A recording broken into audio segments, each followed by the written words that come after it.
విశాఖపట్నంలో food delivery boys పై దాడికి వ్యతిరేకంగా ఆందోళనలు జరుగుతున్నాయి. సీతమ్మదార్లోని ఆక్సిజన్ టవర్స్ లో ఉండేటువంటి ఒక వ్యక్తి ఒక యాప్ లో ఫుడ్ ఆర్డర్ చేశాడు. అనిల్ అనే డెలివరీ బాయ్ పార్సిల్ తీసుకెళ్లాడు. లొకేషన్ కు చేరుకున్న తర్వాత కస్టమర్ కు ఫోన్ చేసి మీ ఆర్డర్ వచ్చింది బ్రో అని అన్నాడు. వెంటనే కస్టమర్ కు రోషం పొడుచుకొచ్చింది. నన్ను బ్రో అంటావా అంటూ డెలివరీ బాయ్ అనిల్ పై దాడికి దిగాడు. కులం పేరుతో దూషించాడు. బట్టలు ఓడు తీసి కొట్టాడు. బాధితుడు ఇచ్చినటువంటి కంప్లైంట్ తో పోలీసులు కేసు నమోదు చేశారు.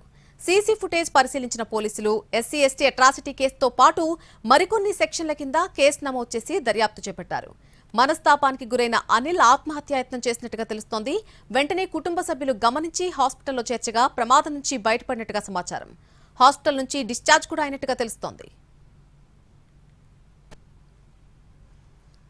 డెలివరీ బాయ్ అనిల్ పై దాడి ఘటనలో దర్యాప్తు సాగిస్తున్నారు పోలీసులు. తనతో తప్పుగా ప్రవర్తించినట్టు ఒక అమ్మాయి కూడా కంప్లైంట్ ఇచ్చింది. ఈ కేసును కూడా దర్యాప్తు చేస్తున్నారు పోలీసులు. దర్యాప్తులోనే మరిన్ని వివరాలు తెలుస్తాయంటున్న ఏసీపీ నరసింహమూర్తితో చిరంజీవి ఫేస్ టు ఫేస్. వెళ్ళిన స్విగ్గీ బాయ్ మీద దాడి జరిగినటువంటి ఘటనలో ప్రస్తుతం కేసు నమోదు చేసుకుని పోలీసులు దర్యాప్తు చేస్తున్నారు. అసలు ఈ కేసుకి సంబంధించి ఏం జరిగింది ఏంటనేది ప్రస్తుతం అంతా మాట్లాడడానికి ఏసీపీ నరసింహమూర్తి గారు ఉన్నారు. ఆయనతో మాట్లాడే ప్రయత్నం చేద్దాం. సార్, డెలివరీ ఇవ్వడానికి వెళ్ళినటువంటి పర్సన్ మీద బాయ్ మీద దాడి జరిగింది. దీని మీద ఎటువంటి చర్చ చేస్తున్నారు? ఆ రోజు రాత్రి మీరంతా కూడా ఉన్నారు. డెలివరీ బాయ్స్ అంతా నిరసన చేయడం, దాని తర్వాత మేము అంతా వెరిఫై చేయగా నిన్న ఆ అబ్బాయి గాజువాక హాస్పిటల్లో జాయిన్ అయ్యాడు. ఎమ్మెల్సీ వచ్చింది మాకు. దాని మీద అతను స్టేట్మెంట్ రికార్డ్ చేశాము.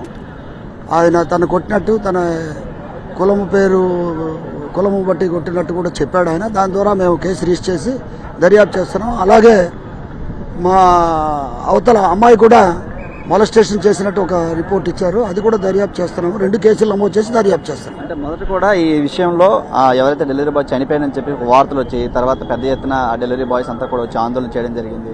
ఈ కేసు విషయంలో ఎవరు సార్ మెయిన్ మిస్టేక్ ఎవరితో దాని గురించి?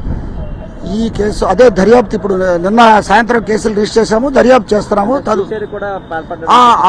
సూసైడ్ చేసుకోలేదు ఆయన. ఆ రోజు రాత్రే మేము క్లారిఫై చేశాము.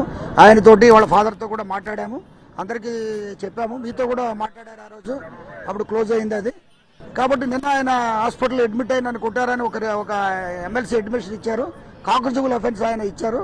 ఒక కేసు నమోదు చేశాం. కాగ్నిజబుల్ అఫెన్స్ ప్రకారం మేము కేసులు నమోదు చేయాలి, దర్యాప్తు చేయాలి, చేస్తున్నాం. అలాగే అమ్మాయి కూడా నాతో మిస్బిహేవ్ చేశారని ఒక కాగ్నిజబుల్ అఫెన్స్ ఇచ్చింది. 2 కూడా కేసులు నమోదు చేసి దర్యాప్తు చేస్తున్నాం. అవుట్కమ్ మళ్ళీ మీకు తెలియజేస్తాయి. Thank you. ఇది కేసు విషయంలో అయితే ప్రస్తుతం పోలీసులు పలు సెక్షన్ల కింద కేసు నమోదు చేసుకుని దర్యాప్తు చేస్తున్నారు. డెలివరీ ఇవ్వడానికి వెళ్ళినటువంటి డెలివరీ బాయ్ మీద ఆ ఫ్లాట్ ఉన్నటువంటి దాడి చేయడం జరిగింది. తర్వాత కిందకు వచ్చిన తర్వాత కూడా దుస్తులు విప్పి అవమానపరిచారని చెప్పి ఆత్మహత్య కూడా పాల్పడినటువంటి ఘటన అది అంతా కూడా హల్చల్ చేసింది. తర్వాత చనిపోయారని చెప్పేసి కూడా పెద్ద ఎత్తున ఆందోళన చేపట్టారు. అయితే అతను చనిపోలేదు, ఇలా మనస్తాపం చెంది సూసైడ్ అటెంప్ట్కి పాల్పడ్డాడని చెప్పేసి తర్వాత వాళ్ళ బంధువులు కూడా చెప్పడం జరిగింది. ఓవరాల్గా కేసు మీద ప్రస్తుతం పోలీసులు దర్యాప్తు చేపట్టి సీసీ ఫుటేజ్ ఆధారంగా కేసు నమోదు చేసుకుని దర్యాప్తు చేపట్టి దీని మీద పలు సెక్షన్ల కింద నిందితులు ఎవరైతే దాడి పడ్డారో వాళ్ళ మీద కేసు నమోదు చేశారు. ఎవరు సురేష్ చిరంజీవి అంటే విశాఖ నుంచి.